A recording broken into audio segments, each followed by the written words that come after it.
పరిష్కరించాలి రైతాంగ సమస్యలు వెంటనే పరిష్కరించాలి రైతాంగ సమస్యలు వెంటనే రద్దు చేయాలి యూరియా యాప్ను వెంటనే రద్దు చేయాలి యూరియా యాప్ను వెంటనే జమ చేయాలి రైతుల అకౌంట్లో మొక్కజొన్న పంట డబ్బులను జమ చేయాలి రైతుల అకౌంట్లో డబ్బులు వెంటనే రద్దు చేయాలి యూరియా యాప్ను వెంటనే పరిష్కరించాలి రైతాంగ సమస్యలు వెంటనే నశించాలి కేంద్ర రాష్ట్ర ప్రభుత్వాల రైతు వ్యతిరేక విధానాలు నశించాలి కేంద్ర రాష్ట్ర ప్రభుత్వాల రైతు వ్యతిరేక విధానాలు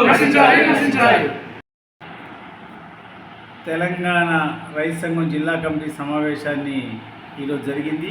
ఈ సమావేశంలో రైతాంగ సమస్యలపైన చర్చించడం జరిగింది. భవిష్యత్ కార్యాచరణ కూడా రూపొందించుకోవడం జరిగింది. ప్రధానంగా జిల్లాకు సంబంధించిన రైతులకు ప్రధాన సమస్యలు, ఇప్పుడు తక్షణం ఎదుర్కొంటున్నటువంటి సమస్యలు ఎరువుల సమస్య. ఎరువులకు సంబంధించినటువంటి ఇబ్బందుల్ని పోయిన సంవత్సరం నుంచి కూడా ఇబ్బందులు ఎదుర్కొంటున్నారు.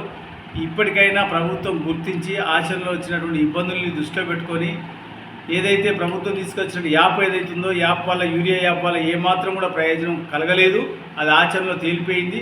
కాబట్టి యాప్ను రద్దు చేసి డైరెక్ట్గా రైతులకు యూరియా కానీ ఇతర ఎరువులు కానీ సప్లై చేయాలని చెప్పేసి డిమాండ్ చేస్తున్నాం. డిఏపి ఎరువులు మొత్తం పూర్తి స్థాయిలో కొరతలు ఉన్నాయి. అవి తక్షణంగా రైతులకు అందించేలాగా ఏర్పాట్లు చేయాలని ప్రభుత్వ కలెక్టర్ కానీ ప్రభుత్వ యంత్రాంగం కానీ వ్యవసాయ అధికారులు కానీ అందరూ కూడా రైతాంగానికి అందుబాటులో ఉండి సహాయ సహకారాలు అందించాల్సినటువంటి బాధ్యత ప్రభుత్వం పైన ఉంది, అధికార యంత్రాంగం పైన ఉంది. ఆ రకంగా వాళ్ళ యొక్క వైఫల్యాలు కూడా చాలా స్పష్టంగా కనబడుతున్నాయి. అదే కాకుండా మొక్కజొన్నకు సంబంధించినటువంటి వాళ్ళకు ఇప్పటికీ ఇంకా కొనుగోలు చేయకుండా ఉన్నాయి. కొనుగోలు చేసినటువంటి వాళ్ళకు డబ్బులు కూడా పడినటువంటి ఇబ్బందులు ఎదుర్కొంటున్నటువంటి వాళ్ళు, ధాన్యానికి సంబంధించినటువంటి కూడా ఇంకా కొన్ని సెంటర్లలో ధాన్యం మిగిలి ఉంది.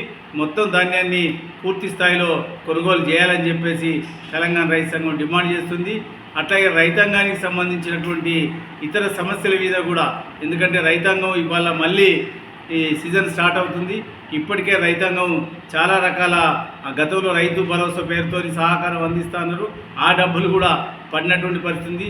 కొంతమందికి ఎకరం పడ్డాయి, 2 ఎకరాలకు పడ్డాయి, కొంతమందికి అయినా కూడా పూర్తి స్థాయిలో పడలేదని చెప్పేసి మా దృష్టికి తీసుకురావడం జరిగింది. వాస్తవంగా ఎన్నికల సందర్భంలో ఇచ్చినటువంటి వాగ్దానం ప్రకారంగా ఏ ఒక్క రైతు కూడా న్యాయం జరగలేదు. ఎన్నికల్లో ఇచ్చినటువంటి వాగ్దానాలు నీటి మూటల్లాగా కనబడుతున్నాయి. రైతాంగం తీవ్రమైన ఆగ్రహ ఆవేశాలతో ఉన్నారు.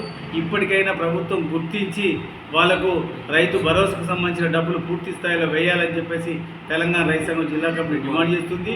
ఆ రకంగా భూభారతికి సంబంధించిన సమస్యలు కూడా పెద్ద ఎత్తున పెండింగ్లో ఉన్నాయి. ఆ పెండింగ్లో ఉన్నటువంటి వారిని పరిష్కరిస్తామని ఆర్భాటంగా ప్రకటించింది. ఈ ఒక్క సమస్య లేకుండా చేస్తామని చెప్పారు. రెవెన్యూ మంత్రి చెప్పాడు, ఇతర ముఖ్యమంత్రి మంత్రులందరూ కూడా మాటల్లో చెప్తున్నారు, కానీ ఆచరణలో మాత్రం ఫైల్ కదట్లేదు. గతంలో పిటిషన్లు ఇవ్వని చెప్పేసి గ్రామ సభలు పెట్టి అందరి దగ్గర పిటిషన్లు తీసుకున్నారు, కట్టలు కట్టి పెట్టారు, కానీ వాటిని పరిష్కరించిన పాపాన పోవట్లేదు. కాబట్టి ఇప్పటికైనా ఏంటంటే ఆ భూభారతి సంబంధించిన సమస్యలు, ఎందుకంటే మెయిన్గా సాదా బైనామకు సంబంధించి ఎక్కువ పెండింగ్లో ఉన్నాయి, వాటిని తక్షణంగా పరిష్కరించాలని చెప్పేసి మేము ప్రధానంగా డిమాండ్ చేస్తున్నాం. ఇప్పటికైనా ప్రభుత్వం ఏంటంటే ఈ భూ సమస్యలు కానీ, నీటి సమస్యలు కానీ, ఎరువుల సమస్యలు కానీ, విద్యుత్ సమస్యలు కానీ, అంటే రైతాంగానికి సంబంధించిన అంటే వ్యవసాయ అధికారుల యొక్క పర్యవేక్షణ కూడా పెద్ద ఎత్తున లోపం ఉంది. వాళ్ళు ఈ పంట నష్టపరిహారాలకు సంబంధించి కానీ, బోనస్లకు సంబంధించినటువంటి కానీ ఇవన్నీ కూడా సమస్యలు పరిష్కరించాలని చెప్పేసి ఈ సందర్భంలో మేము డిమాండ్ చేస్తున్నాం.